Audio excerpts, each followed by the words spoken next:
Welcome to another special Longmire Posse podcast edition of my Wolf's Den interview segment.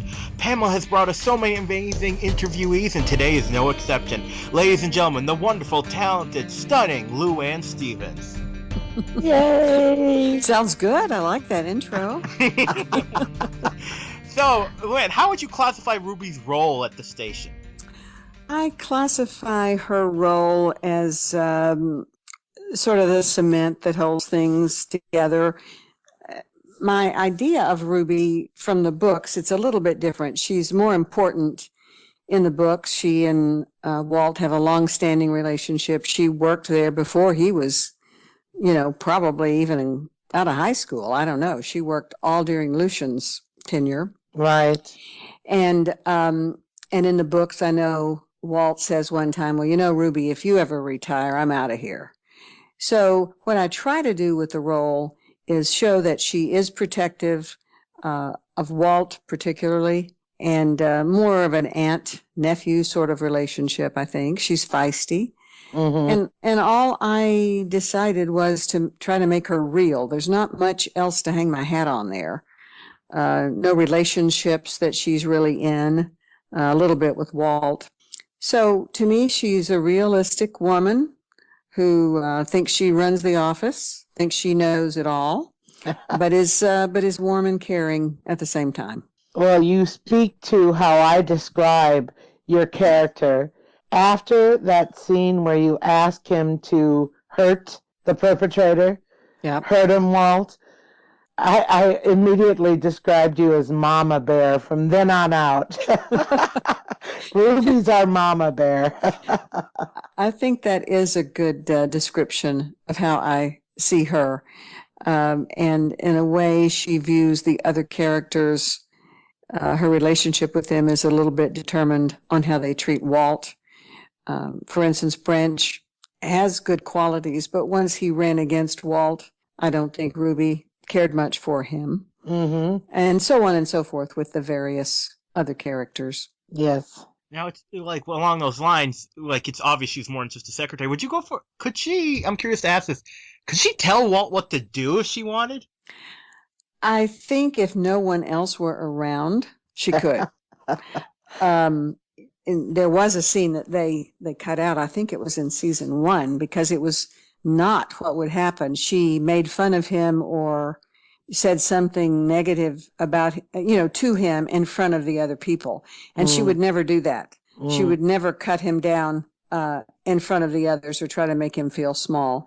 I think that she does probably have a little in with him, as long as she doesn't overstep it too much, especially in front of the other deputies, And I think the writers have really put in a great level of respect, and Zach and I have talked about this before, that Walt has for Ruby, that he respects you, that he holds Ruby in high esteem, and they've really made it a point, even in the most subtle of ways, but it's demonstrated that he respects Ruby.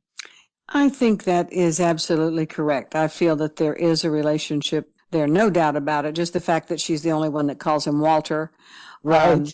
I feel like she might have taught him in Bible school or in Sunday school. She still looks at him that way. In fact, we had fun in some of the Q&As at Longmire days talking about Ruby's relationship and with other people. And I think the Ferg, she may have also had him later in Bible school, and he had a lot of trouble memorizing the books of the Bible.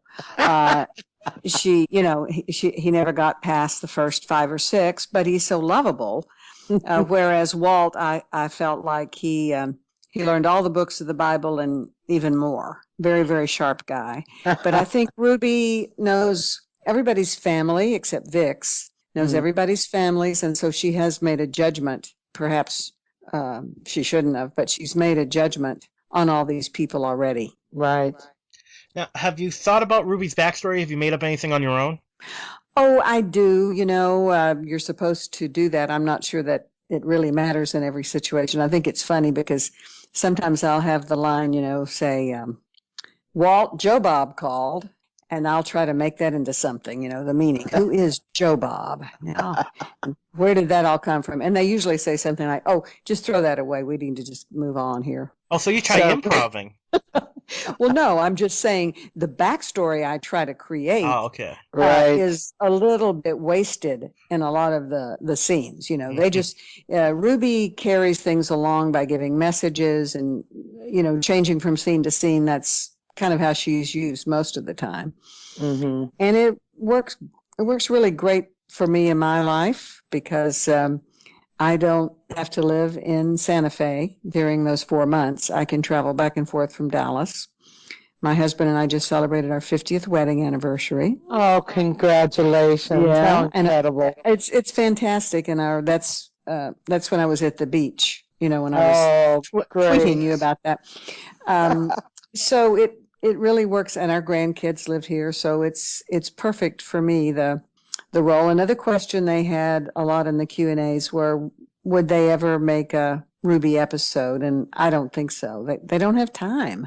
By the time they do the mystery every week and then try to develop the main characters' relationships, I just don't think there's time to do that. Well, that's a realistic reaction, I think. It reminds me of something we talked about with Adam, because we talked to him about doing maybe a episode where we learned about one of Walt's first cases. I think maybe even one we could go back and Ruby could talk about a case with Lucian or that kind of thing. That could be a good Ruby episode. I love it. You just need to get somebody else to, sign off on it. Because I think the fans would like a Ruby episode. I think so. What? I missed that. I said I think the fans would go for a Ruby episode. I think they would. I mean, I think most of the women who watch identify with her because it's very common that the woman, and usually they have migraine headaches while they're doing it, but they run everything. And I know my husband's a doctor, and he said that he did not understand how the nurses did what they did, how the office secretaries kept everything going. And he said often that one woman who does it has migraines. Isn't that strange? Now, I don't think Ruby has migraines, but I think she's that kind of person, or she thinks that she's in charge, really. And someone needs to be in that place sometimes. Somebody has to keep those young whippersnappers in line. You know what I mean? Now, one of my favorite Ruby episodes, when she wanted to personally write the obituary for that store owner that died trying to help that girl. You brought so much heart to that episode. How did you approach it? Oh, it's just so great when you do get a scene like that, or when you get something that there's some meat to it. I don't know how I approached it. It's just easy. It's easier to do that than it is to walk in the office, give some information, and go out and somehow make that interesting. Right. Or memorable. That's hard for me. Yeah, that's hard for me. It's not hard. Like the first year, I think she got out of the office. I don't know. I haven't been out of the office much, but one was a dead person at the convenience store. Oh, yes. And that was so much fun because that's really the only dead body. I don't know if Ruby saw the body, but it's the only murder scene that she's been on. So to answer your question, I don't know how I approach it. It's just easy to do that, but hard to just do the, call on the radio and walk in and get Post-it note. Those are maybe probably what I need to do is just not try to make it more than it is. And I'm learning that.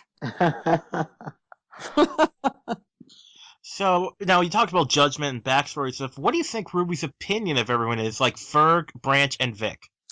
Ferg, I think she likes him very much and feels motherly toward him. As I said in my backstory, she knows him and his family quite well. They're at about her class level, probably.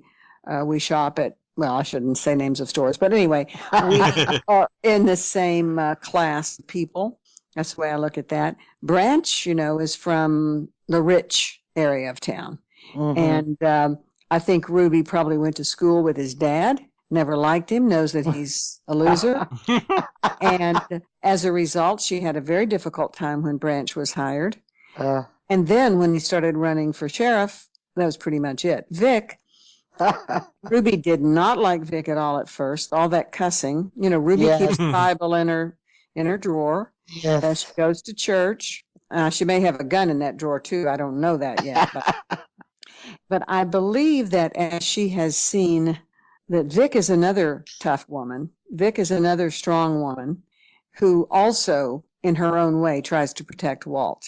And I think that Ruby is being won over by Vic for that. Now, with that, we're talking about Vic. It's obvious because Ruby is Ruby. She knows what's going on between them. What do you think she thinks about, like, what that might become?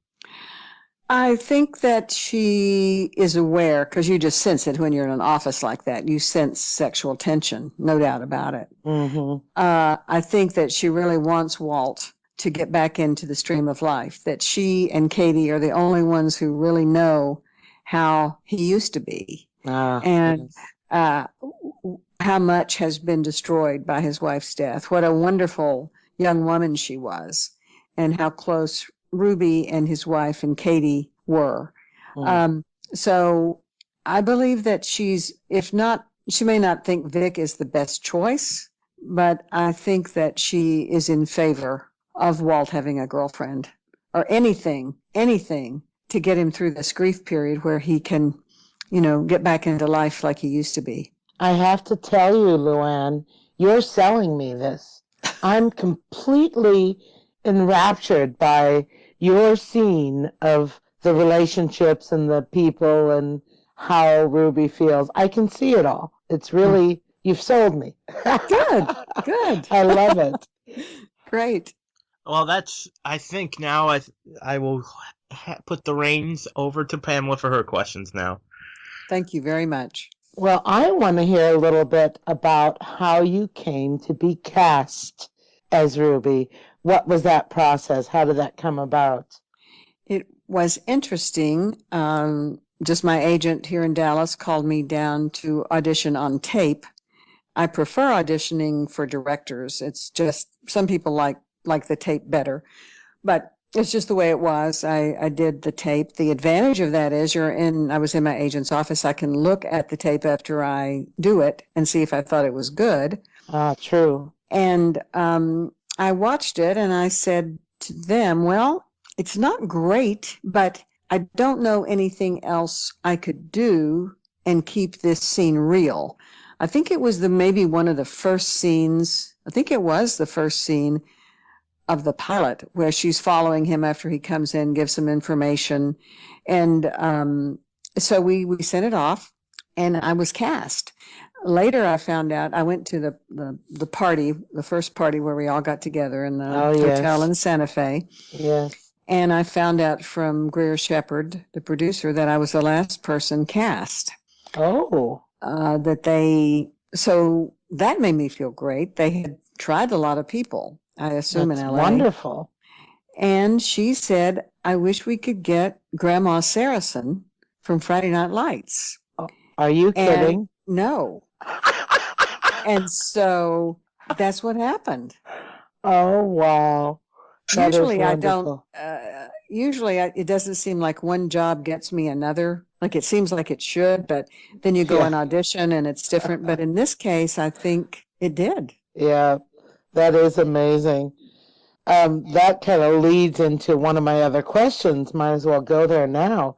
Okay. You were in Friday Night Lights for what, 6, 7 seasons? 5 seasons. 5 seasons, we had 5, and I was in every season, so that was fantastic. Amazing run. And from everything that I see and hear, it seems like you guys really formed a family, the cast, as if you guys really had become family through all those years. Are you still in contact with the family from FNL? I am to some degree. I was at the television festival in Austin in June. And I saw that video. You were great, by the way. Yeah. Oh, thank you. Adrienne Palacki was there, and Derek Phillips, who's now playing Travis on Longmire. I know. I love it. Kyle and Connie weren't there this year, but I did see them last year. The Zach Guilford that plays my grandson. Right. It's funny that we're more connected on Twitter than we were before. When I finally got on Twitter and he finally did, we try to do funny things back and forth. And I think that Taylor Kitsch just retweeted something, unless that was fake. I haven't been in touch with Taylor He got so big. He's just a big star Oh, now. yes. I feel And bad for him because he's a good actor, but he keeps getting these bombs, but it's not his fault. oh my gosh, I know he needs to do, and I think he started. I think I just read something. He needs to do some little film where he is a fantastic actor. I could see him another good drama. Now, there are rumors of the story being continued in a movie. Do you know anything about that? Well, yeah, I think that's not going to happen. Bottom line, I don't think Kyle. This is what nobody told me this, so you have to take that with a grain of salt. I just believe that Kyle and some of the other cast believe it's better left the way it was than to try to dig up something. And you've got to have Kyle and Connie. I mean, the rest of us you could do without, but you'd have to have them. I think Connie was interested in it. Of course, she's been so busy with I Nashville. love that show. I know. Isn't she something? She's great in that. Yeah. She's just incredible. You should guest star an episode of that. I could see you in that. I tried when she first got it. I emailed her because she's just so nice. Yeah, I do email her and she me. And I said, "Hey, who's your mom?" And and she said, "Oh, my mom's dead, but I'll see what else I can find." Well, I could see her father was freaking Powers Booth. I mean, how about that? How about that? Yeah, amazing. she's all and when I saw her the last time, she said, "I just recommended you for something." So they're always watching out. And Kyle was the funniest about me, and that was the first series I was ever in, and I think everybody knew it. And he was so protective of me. For one thing, his mother, whom he adored, they're from Georgia. He had just moved her to a nursing home in Austin, and she had Alzheimer's. Oh. So my character was, and it is for lots of people, it reminds them of their grandmother, Absolutely. So he was always trying to get me more lines in every scene and get him less lines, and then fewer lines. And then he also had all of these Grandma Saracen ideas, which of course never flew. Oh, gosh. That's sweet. That is really sweet. So do you miss those Friday Night Live days, or are you happy to have moved on to Longmire? I am happy to have moved on. I'm not sad that that time has passed. I loved the character because there was so much I could do with her. Right. And it's rare to have a grandmother grandson or grandmother grandchild relationship. I just don't know if I've ever seen it on TV as an ongoing relationship. That was very special. That is. Yeah, very, very special. And as I said, this is just me. It's harder for me to, I think, act outside of relationships. And Ruby, interesting way to put it. I like that. Well, because you show yourself in how you are with other people, Right. And so Walt is Ruby's only, well, she has one with Katie, but we don't have scenes together. We just have, she was in the hospital and Ruby was sitting there. Right.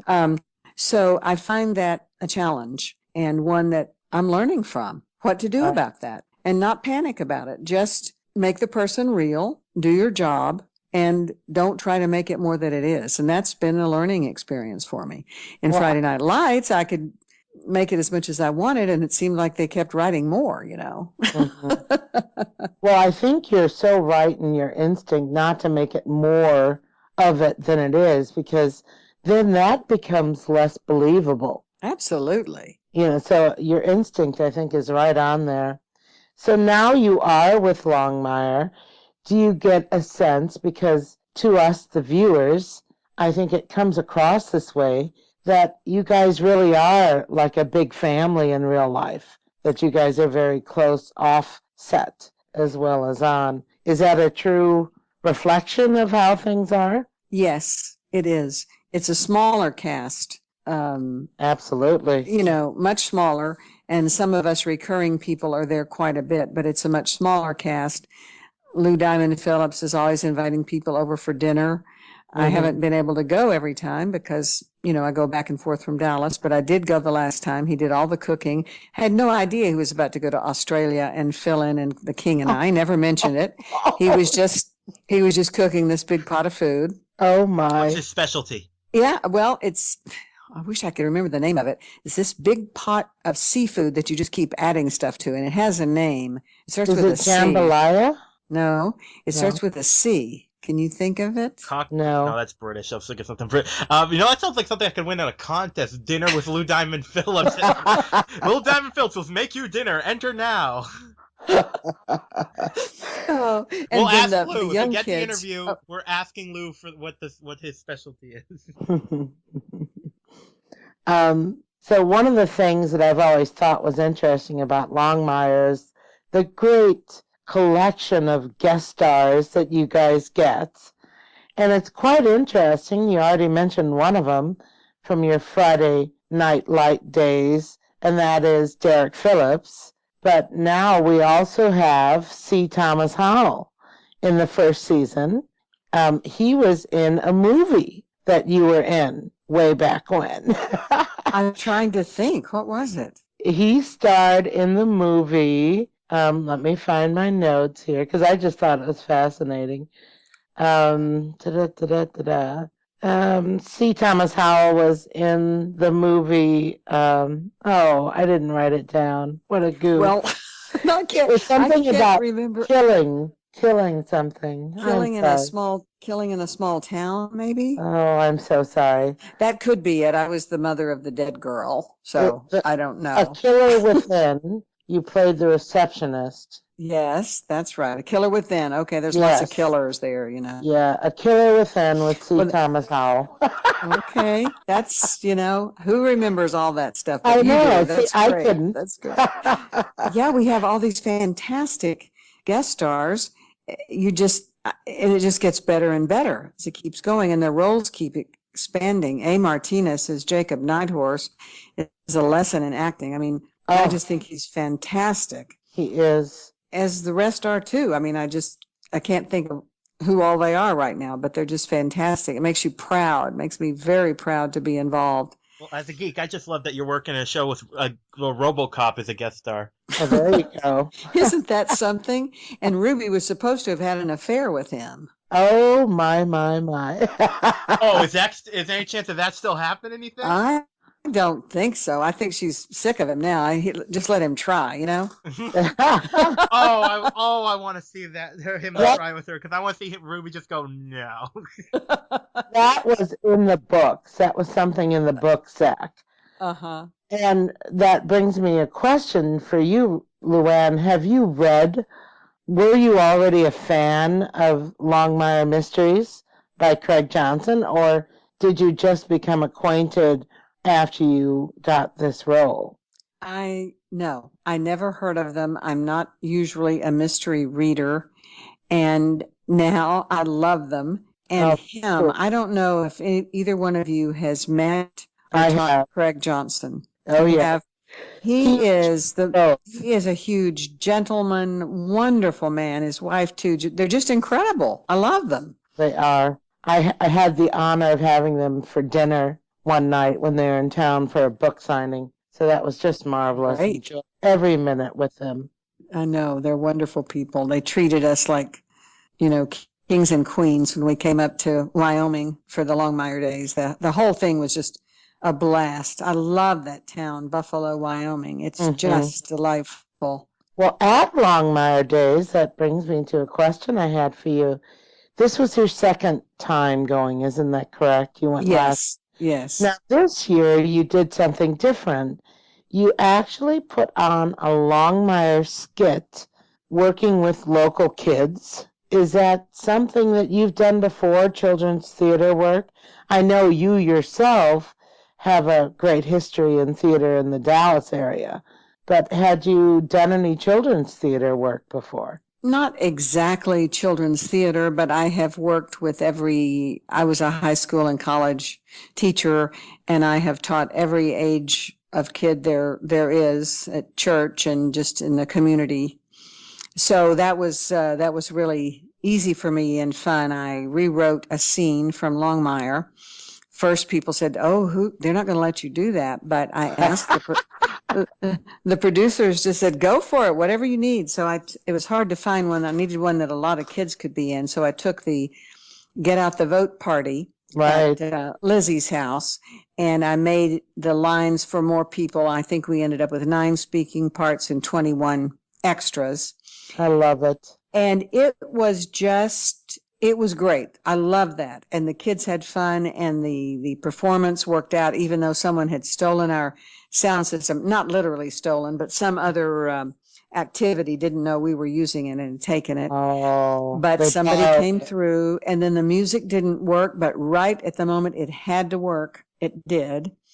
And the kids did the best they had done. We had 2 days, 4 hours each day, so we had 8 hours to get it together. Wow. And they were fantastic. It's going to be in the some of it's going to be in the DVD of season 3. Yes. So I look forward to that. The kids were fantastic. So do I, not having been able to attend myself. The pictures from it look like the kids were having a grand time. So I can't Oh, wait to see that on the DVD. they did. I've gotten comments that people are still talking about how the kids did and how much progress they made. It made me feel good, you know. Oh, yes. Now, one of your earliest television appearances, if IMDb is correct, is Dallas, the Younger Years, 1986. That's the year I was born. Is it really? Well, I still remember my line from that because I had begun acting in 85 after my last kid went to school. I thought I'd just give it a shot. When I was growing up, nobody majored in theater Right. like they do now. It was just you, and I never ever dreamed of being paid for dressing up and acting stupid. You know, you just did that in church skits, and so it was a real shock when I started getting these jobs. And I still remember it was kind of a prequel, I think, to Dallas. Mm-hmm. Seems like. And I just remember that my line was, let's see if I can do it. Well, you people with the big lots is making fun of us with the little lots. I love it. I'm pretty sure that was my line. Well, then you were a little busy here and there, but what's, I think, the most memorable movie for me, and even though your part was small in terms of minutes, was the movie Instinct. It was such an intense movie, and you played Anthony Hopkins' wife in that film. How was it working with that cast? Because my gosh, what a cast that was. Cuba Gooding Jr., Donald Sutherland, Maura Tierney, of course, played your daughter. So how was that filming process? That movie was so intense. I had loads of fun. My best scenes aren't in there. You know how that happens. Always. They can't use everything. But Yeah. I also had some very funny things happen. I know when I got the role, I thought, oh my gosh, when I look into his eyes, my acting will be raised 10 levels, you know. Working with him, with Hopkins, will just be incredible. Well, What an honor, yes. yeah. So the day before I worked, he had been injured in a scene running through the airport. Accidentally, one of the extras had tripped him. Oh boy. And he never worked again.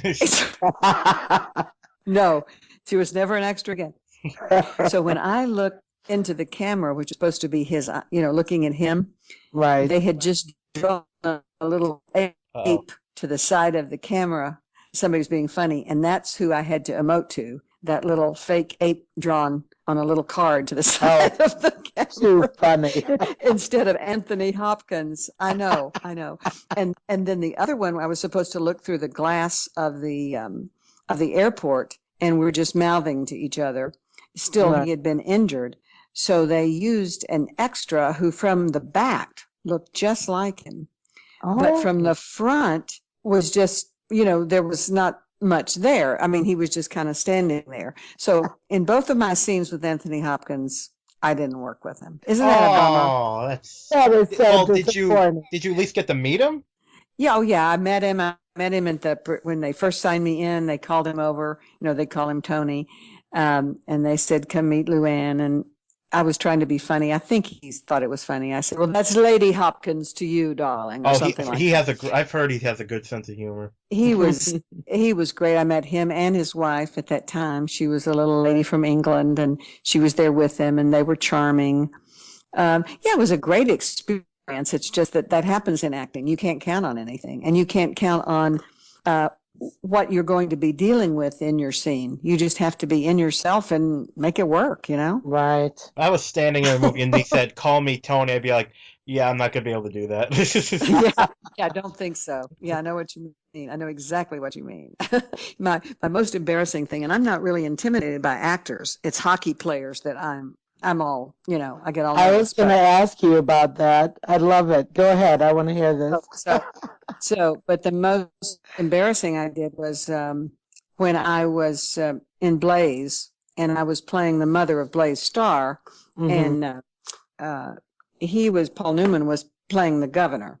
Right. So I was just standing there by the craft table. That's the big table with all the snacks on it and everything, by myself.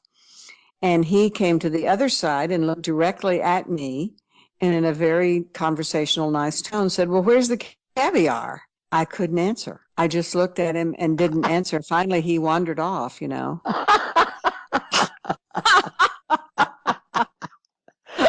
Oh, wait a minute. That's it? You lost your opportunity there, Louanne. I know. I wasn't ready.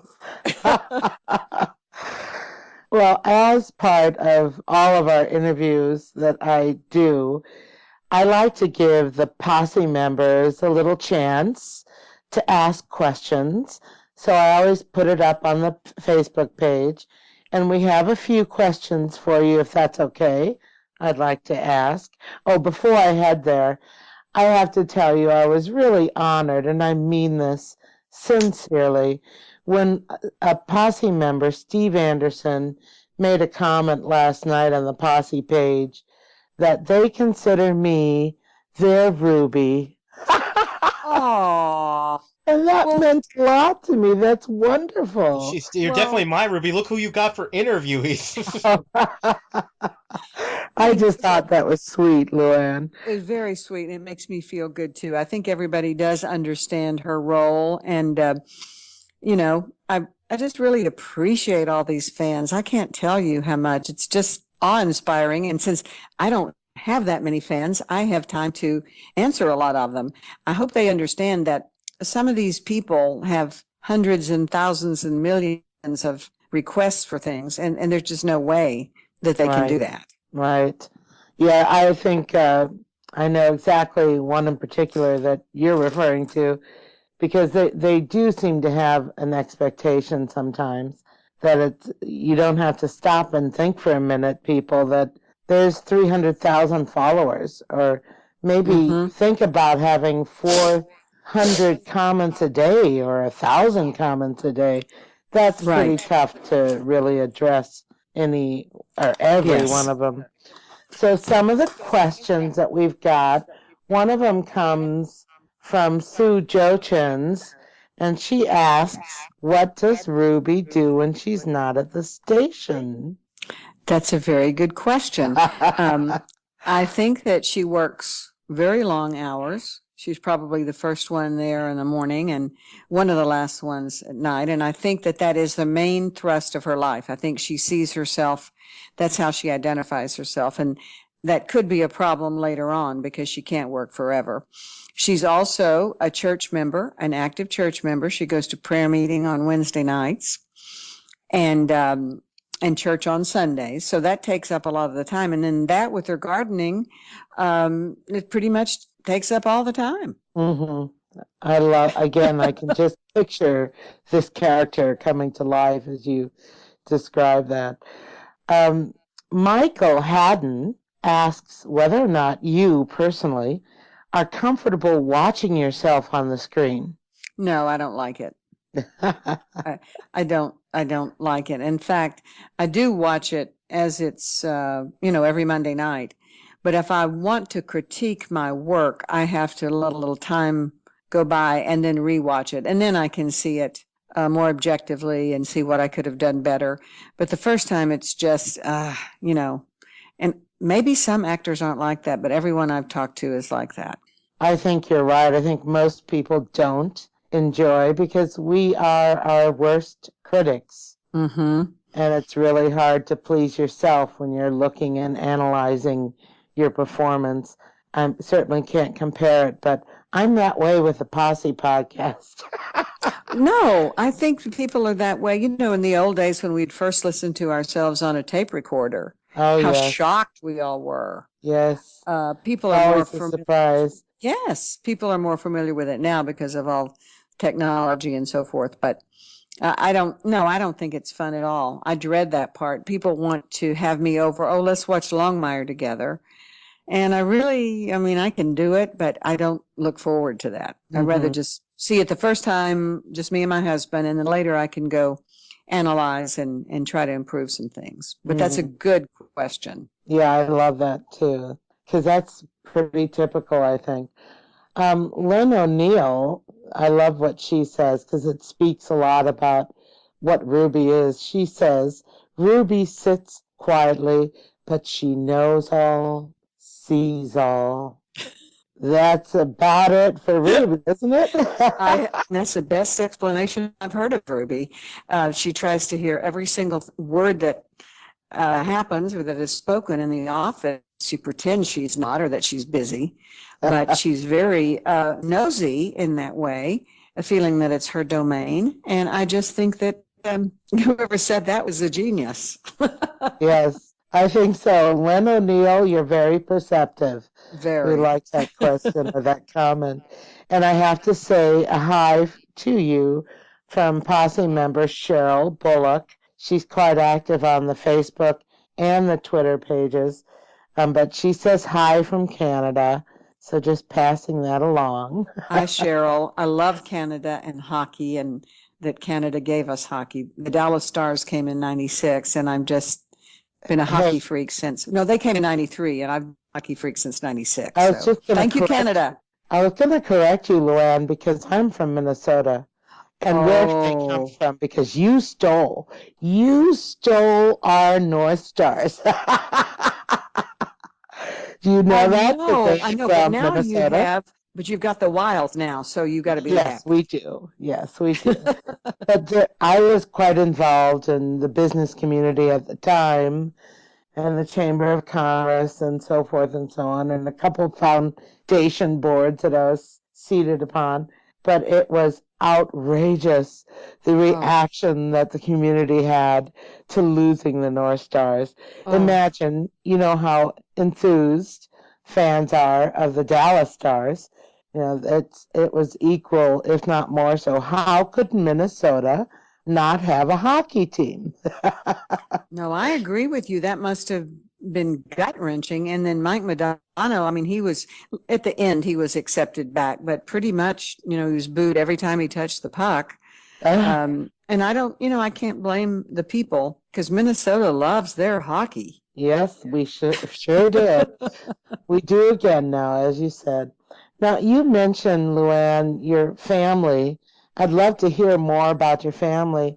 One of the things I wondered, given your career in television, theater, and movies, is how did you juggle that along with your family? But you commented already that you waited till your last one graduated before you really got into acting. So tell us about your family.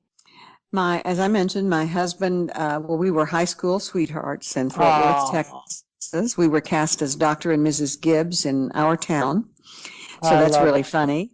But we dated other people during college. Then we married. We have 3, of course, grown kids, 2 boys and a girl. Only 2 grandkids. I'm working on getting more, but that's not going well at the moment. You can't do much about that one, Louanne. I really can't. Even Ruby can't make that happen, But it's a pretty perfect life, balanced with acting as part of it, but not the heart of it. And I guess that's just the best for me. Well, that is wonderful. Congratulations, Grandma. You have 2, did you say? 2 grandchildren? 2 grandchildren. They're 13 and 9. Oh, my goodness. I know they're older. I need some babies. They're growing up too fast, I'm sure. Well, Louanne, we so appreciate you taking time out of your day to do this for the Longmire Posse. It was really a pleasure to speak to you. I really enjoyed our time together. So thank you so much for this. Yes, Lauren, it was great having you on. Thank you both. Sometime I'd like to just meet you both for coffee or something and just did chat you ever if that visit could ever work. You ever visit New England? Well, we lived in Boston. He was at the Brigham for Really? his nephrology. Okay, I live in Massachusetts. Yeah, we lived in Newton No kidding. Well, if you and really enjoyed it. Yeah. if What you're about you, ever- Pamela? if you're ever coming to Portland, please let me know. I would love to get together with you. Portland, daughter- not My daughter lives in Portland, and I'm there every year. Your daughter is in Portland. Oh, great! You're gonna get to meet Louanne and her daughter. That's great. Darn straight. I'd love to have you over for dinner. Well, send me your.